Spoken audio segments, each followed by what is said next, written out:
Moi, j'ai découvert la maison Rosenthal il y a déjà un moment, il y a quelques années, et le sentiment que j'ai eu, c'était de rentrer dans un lieu qui avait eu différentes existences et que ces existences pouvaient être vues à travers une forme de couche.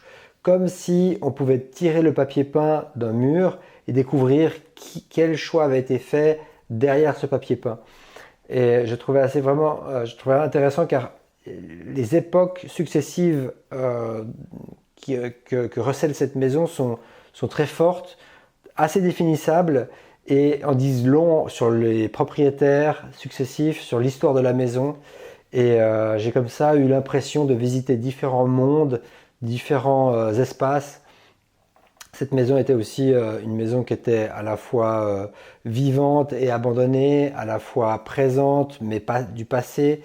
Il y avait des pièces qui ont différentes fonctions, qui ont différents niveaux de rafraîchissement entre la partie des domestiques, la partie pratique qui a été refaite, la partie des années 60, la partie intacte, le bowling qui était vraiment resté dans son jus et comme garder ça, j'ai trouvé ça très très fort. Donc voilà, c'est ce sentiment de voyager à travers le temps dans un même lieu avec ses différents propriétaires.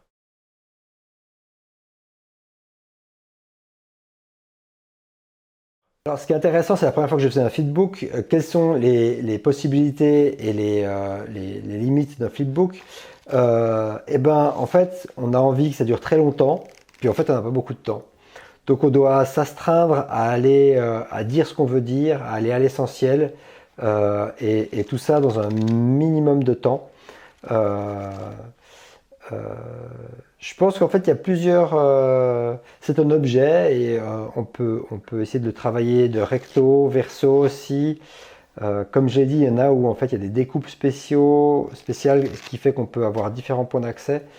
C'est un objet qui est un petit cinéma en poche, qui est assez intéressant, je trouve. Alors, pour celui-là en particulier, moi, ce qui m'intéressait, c'était justement, et ça revient à la question précédente, que un flipbook, c'est un film d'animation, mais aussi un livre. Et ce qui était intéressant, c'est de le prendre dans ces deux points. C'est-à-dire que moi, j'ouvre avec carrément un petit schéma explicatif où le lecteur, en fait, peut s'arrêter, commencer à lire, comprendre de quoi on parle, qui sont les protagonistes, et le lire comme un livre. Enfin, on arrive sur une sorte de vue en plan, puis, en fait, on peut s'arrêter, découvrir des dialogues, découvrir des schémas, découvrir des personnages. Et donc, c'est le salon qui est représenté là. Puis il y a une série de plantes qui vient venir, qui est un peu comme une sorte de papier peint, justement, ce papier peint très riche, floral, et une fleur de coteau qui vient éclore au milieu de tout ça. Donc c'est un peu ces trois phases que j'ai voulu amener, et ce rapport au temps aussi, où on peut s'arrêter, lire, découvrir des petites scénettes de la vie quotidienne, et que faire le temps passe, le temps file, on avance.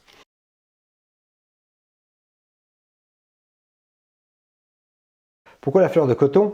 Ben parce qu'en fait, cette particularité de cette maison, c'est qu'elle a été conçue proche de l'usine qui a permis sa richesse et à la fois dans un endroit qui est assez calme. Donc on a une sorte enfin d'après ce qu'on m'a expliqué, de ramener un peu de Vienne, de cette vie sociale très forte des grandes villes dans cette petite ville et dans cette maison.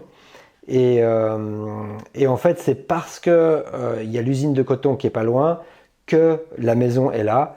Et donc cette fleur de coton, elle est là pour rappeler que cette maison a une telle importance aussi parce qu'il y a l'usine de coton pas loin et le coton qui est au cœur de ça.